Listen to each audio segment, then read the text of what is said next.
नमस्कार दोस्तों। आज हम समझेंगे कि डेनिम फैब्रिक को कैसे सिलेक्ट किया जाए फॉर गारमेंट। तो क्या-क्या पैरामीटर देखने चाहिए? कोई भी ट्रेडर या गारमेंटर को क्या-क्या देखना चाहिए डेनिम के अंदर ताकि एक राइट प्रोडक्ट, राइट स्टाइल और राइट प्रोसेस के लिए एक अच्छा फैब्रिक ढूँढ पाए? देखिए, कोई भी डेनिम फैब्रिक है, उसका पहला जो मेन है वो है वेट। वेट जनरली औंस में होता है, औंस पर यार्ड। तो आपको क्या बनाना है गारमेंट में, उसके ऊपर डिपेंड है। जैसे लाइट वेट फैब्रिक है, तो वो शर्टिंग के लिए यूज़ होता है, जैसे मैंने ये पहना हुआ है, जो मैंने एक कंपनी में बनवाया था। तो ये एक है और जैसे मिड वेट है। पहले अपन लाइट वेट की बात करें, लाइट वेट जनरली शर्टिंग के लिए यूज़ होता है, तो लोग उसको मतलब औंस में अगर बात करें तो 4 से 6 औंस के बीच वाले जितने भी फैब्रिक होते हैं, वो जनरली यूज़्ड इन शर्टिंग फैब्रिक। उसमें भी काफ़ी होते हैं, जैसे 3 बाय 1 है, कोई स्ट्रक्चर भी है, उस टाइप के और आगे हम देखेंगे। फिर मिड वेट होता है, जो 6 से लेके 10 औंस में रेंज में आते हैं, जो generally kids and womens wear के लिए होते हैं और डिपेंड कि उसमें मतलब किस टाइप का आपको स्ट्रेच चाहिए, रिजिड चाहिए, वो भी आगे हम देखेंगे। फिर हेवी वेट है, जनरली 10 से लेके 14 औंस तक जनरली हेवी वेट में आता है और ये वुमेन्स मेंस वेयर के लिए ज़्यादा यूज़ होता है, बॉटम के लिए एंड ये डिपेंड रीजन टू रीजन भी होता है। जैसे अगर आप नॉर्थ रीजन में जाओगे तो थोड़ा 13-14 औंस का प्रेफ़रेंस ज़्यादा होता है कटरों का। साउथ में जाओगे तो थोड़ा लाइट वेट मतलब 10 से 11 औंस वाला ज़्यादा रहता है। ऐसे ही एक्सपोर्ट में अगर लैटिन जहाँ पे ठंड ज़्यादा बहुत होती है, वहाँ पे थोड़ा हेवी कपड़ा लोग यूज़ करते हैं। तो आपका क्या कस्टमर बेस है, उसके ऊपर से वेट नक्की होता है। दूसरा इसमें होता है कि विड्थ क्या है? तो जनरली विथ जो फैब्रिक की आती है उसके बेस पे आपको मतलब क्या प्राइस होता है और कट टू पैक गारमेंट में पर्टिकुलर विथ का क्या कॉस्ट बैठता है वो जनरली लोग चेक करते हैं।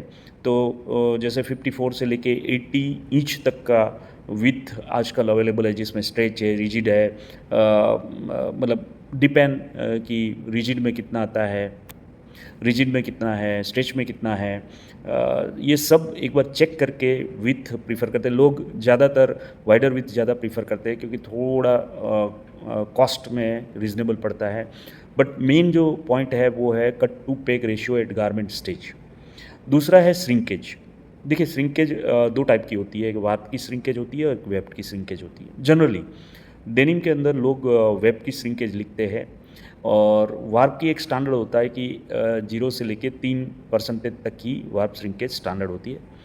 लेकिन यहाँ पे एक थोड़ा केच होता है, कुछ-कुछ मिलें ज़्यादा रेसिडुअल श्रिंकेज देती है, तो वो बहुत इम्पोर्टेंट होता है जब गारमेंटर के लिए कि ये श्रिंकेज विदिन कंट्रोल रखें क्योंकि सपोज़ हमने कोई फैब्रिक लिया पर मीटर हम लेते हैं और उसके सामने अगर 2% ज़्यादा श्रिंकेज आया, तो कॉस्ट में 2% की इफ़ेक्ट ज़्यादा आती है। तो ये बहुत इम्पोर्टेंट है श्रिंकेज पैरामीटर कि जनरली अगर वेल विदिन श्रिंकेज रेंज में है और रियल में फैब्रिक में भी उतना आ रहा है तो वो बहुत इम्पोर्टेंट होता है cut to pack ratio garment के लिए। तो गारमेंट की इकोनॉमी इसके ऊपर भी काफ़ी डिपेंड है। फिर आता है व्यू। देखिए व्यू अलग-अलग टाइप की है, जैसे इंडिया में निट व्यू ज़्यादा पॉपुलर है आज की तारीख में। मैं 2-3 रिटेल में गया था कल रिटेल शॉप में जो अच्छे-अच्छे ब्रांड में, तो वहाँ पे भी मैंने देखा कि निट व्यू ज़्यादा पॉपुलर हो रही है। 3 बाय 1 भी अच्छा चल रहा है, साटिन भी होता है, स्ट्रक्चर व्यू होता है। इस डिपेंड कि जैसे नीट व्यू है तो वो सॉफ्ट फील देता है बैक साइड में, फ्रंट में।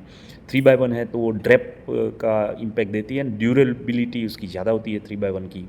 साटिन है तो वो सीन देता है, ड्रेप भी देता है। स्ट्रक्चर व्यू आपको ऊपर से कुछ अलग-अलग डिज़ाइन देता है। सो आपको किस टाइप का कपड़ा और गारमेंट बनाना है, आपका क्लाइंटेज कैसा है, उसके ऊपर डिपेंड है। जनरली स्ट्रक्चर व्यू लेडीज़ ज़्यादा प्रेफ़र करती है क्योंकि वो थोड़ा डिज़ाइन दिखता है उसमें। तो उस टाइप का होता है, कुछ कैजुअल फॉर्मल उस टाइप के डिपेंड में भी आपको सिलेक्ट करना होता है कि 3x1 है तो उसमें आप सपोज़ कट करना है, जो आजकल वो डेनिम जीन्स के अंदर कट करके बैक साइड वाले धागे ऊपर लाते हैं, तो वो 3x1 में पॉसिबल है, नीट में थोड़ा डिफ़िकल्ट होता है। तो ये इसके ऊपर डिपेंडेंसी ज़्यादा है कि आपको किस टाइप का डेनिम जीन्स बनाना है, फॉर्मल बनाना है, कैजुअल बनाना है। इसके बाद आता है कि स्ट्रेच परसेंटेज क्या है। देखिए, स्ट्रेच अलग-अलग आते हैं, जैसे कम्फर्ट फिट होता है, नॉर्मल स्ट्रेच होता है, नॉन स्ट्रेच होता है, सुपर स्ट्रेच होता है। तो कम्फर्ट स्ट्रेच जो होता है उसमें जो इलास्टन बेसिकली इलास्टन स्ट्रेच देता है वो 1 से 2% होता है, नॉन स्ट्रेच में 0 होता है और सुपर स्ट्रेच में 5 से 10% होता है। नॉर्मल जो स्ट्रेच कम्फर्ट जो वुमेन्स वेयर के लिए जनरली नॉर्मल स्ट्रेच जो होता है वो 3 से 4% होता है। सो डिपेंड ऑन आपको किस टाइप का गारमेंट बनाना है, जैसे मतलब आपको अगर स्ट्रेच फैब्रिक जो हाई स्ट्रेच बनाना है, मतलब जो बॉडी फिट जो जिसको बोलते हैं, तो आपको हाई स्ट्रेच फैब्रिक लेना पड़ेगा। इवन आजकल फोर वे स्ट्रेच भी काफ़ी मार्केट में ज़्यादा आता है। इनफैक्ट मैं तो ये बोलूँगा कि एथलेटिक वियर में जो कपड़ा बनता है वो फोर वे होता है एंड वो काफ़ी पॉपुलर है एथलेटिक वियर में एंड ये चाइना से ही आता है, पता नहीं इंडिया के अंदर कोई बना नहीं पा रहा है फोर वे। मेजॉरिटी चाइना की मास्टरी है एथलेटिक वियर में और धीरे धीरे ये डेनिम में भी इंपोर्ट होके काफ़ी लोग आजकल डेनिम के सच ऐसे फोर वे लाइक्रा के कपड़े काट रहे हैं और क्योंकि थोड़ा रीज़नेबल है और क्वालिटी भी बहुत अच्छी है चाइना की, तो कहीं न कहीं बहुत सी मिलों को ये प्रोडक्ट भी ट्राई करनी चाहिए। हमने भी ट्राई की है एंड अभी नई प्रोडक्ट डेवलपमेंट में हम लोग काफ़ी कर रहे हैं उसके ऊपर काम। दूसरा होता है कि शेड क्या है? शेड जो फैब्रिक का शेड बहुत इम्पोर्टेंट होता है, जैसे इंडिगो होता है, आईबीएसटी होता है, एसबीआईटी होता है, ब्लैक होता है। आईबीएसटी मतलब इंडिगो बॉटम, सल्फर टॉप। मतलब जब डाइंग करते हैं तब बॉटम में जब डिप होता है तो बॉटम के अंदर इंडिगो होता है और सल्फर के ऊपर टॉप होता है। Same way S B I T sulphur bottom, indigo top और एक ब्लैक जो सल्फर के ऊपर वॉश होता है।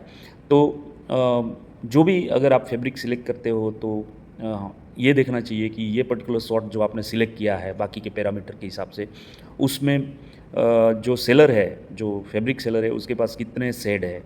मैंने देखा है कि काफ़ी मिलों के पास अलग-अलग शेड होते हैं। ये जो 4-5 जो भी मैंने बोले हैं उसके अलावा भी ओवर डाई भी होता है, तो ओवर डाई में क्या-क्या शेड है वो भी देखना चाहिए, ताकि क्या है कि एक वैरायटी मिले। कुछ एक गारमेंट आप बनाओ तो उसमें अगर 6-7 वैरायटी है तो सामने वाला भी जो रिटेलर है वो पहले प्रेफ़रेंस देता है क्योंकि उसको ये वैरायटी मिल जाएगी, शेड की वैरायटी मिल जाएगी। फिर होता है कि इसका वॉश डाउन कैसा है, जो भी फैब्रिक आप सिलेक्ट करते हो वो वॉश डाउन कैसा है। लाइक अगर आपको एंजाइम वॉश करना है, रिन्स वॉश करना है, ब्लीच वॉश करना है, तो जैसे एक एग्जांपल दे रहा हूँ कि अगर आपको ब्लीच वॉश करना है तो बहुत डार्क इंडिगो परसेंटेज लेके कोई मतलब नहीं है। जैसे इंडिगो परसेंटेज 2% से लेके 3.5, 4, 5 4.5 तक मैक्सिमम स्लेसर में आता है 4.5। तो अगर आपको ब्लीच वॉश करना है तो 4.5% इंडिगो का लेके कोई फ़ायदा नहीं है। ये जनरली 3 3.5% का इंडिगो लेके अगर ब्लीच करते हो तो आपको ब्लीच की इफ़ेक्ट भी आएगी और इंडिगो की भी इफ़ेक्ट आएगी। लेकिन अगर आपको मतलब रिज वॉश ही करना है और उसका डार्क लुक देना है आपको फैब्रिक का, डेनिम फैब्रिक का गारमेंट के ऊपर, तो आप हेवी हाई शेड मांग सकते हो जिसका लुक एकदम प्रीमियम आता है। हम लोगों ने भी ऐसा बनाया है 4.5-5% का। रोप डाई के भी शेड है, जो रोप डाई के अंदर थोड़ा डेप्थ वॉश डाउन इफ़ेक्ट अच्छी आती है, तो वो भी शेड है। दूसरा होता है कि कंपोजिशन ऑफ डेनिम फैब्रिक। देखिए आपको क्या कंपोजिशन में चाहिए, जैसे रिजिड है तो 100% कॉटन भी आता है, कॉटन बाय पॉलिस्टर भी आता है। फिर आपको कंपोजिशन में इलास्टन कितना है, जैसे मैंने आपको बोला जिस टाइप का आपका स्ट्रेच फैब्रिक आपको चाहते हो, उस टाइप का उसमें इलास्टन परसेंटेज होना चाहिए और बेस्ड ऑन दैट आपको सिलेक्ट करना है। जैसे कम्फर्ट फिट है, तो उसमें 1 से 2% इलास्टन फिट होता है। मतलब इलास्टन परसेंटेज होता है, बाकी का आइदर कॉटन है का आइदर पॉली है। तो कॉटन बाय कॉटन होता है, कॉटन बाय पॉलिएस्टर होता है, कॉटन बाय पॉली स्ट्रेच होता है, तो उसमें इलास्टन परसेंटेज अपने को डिफाइन करना होता है। और कॉटन बाय टेंसिल भी मिलता है मार्केट में। तो ये डिपेंड कि आपको किस टाइप का कपड़ा चाहिए और किस टाइप का आप बनाना चाहते हो, उसके ऊपर बहुत मायना रखता है। और ये सब पैरामीटर आपको देखना चाहिए। मेन है कि गारमेंट में एक तो लुक अच्छा आना चाहिए, फ़ील अच्छा आना चाहिए और कट टू पैक रेशियो भी अच्छा होना चाहिए। वॉशिंग जो हम वॉश डाउन करते हैं उसमें मिनिमम खर्चा होना चाहिए। जैसे लेज़र से अगर अपन वॉश कर रहे हैं तो उसमें इस टाइप का कपड़ा बनना चाहिए जिसमें मतलब इंडिगो जो परसेंटेज है या जो डाई किया हुआ परसेंटेज है वो easily it will come out, मतलब उसको बोलते हैं लेज़र फ्रेंडली डाइंग। तो इस टाइप का भी मार्केट में अवेलेबल है, हम भी बना रहे हैं। इसके अलावा भी अगर आपका कोई व्यू है, आपका कोई पॉइंट है और जिसमें मतलब जो मैंने मिस किया हो, तो most welcome, you can talk to me, you can suggest me. Thank you very much.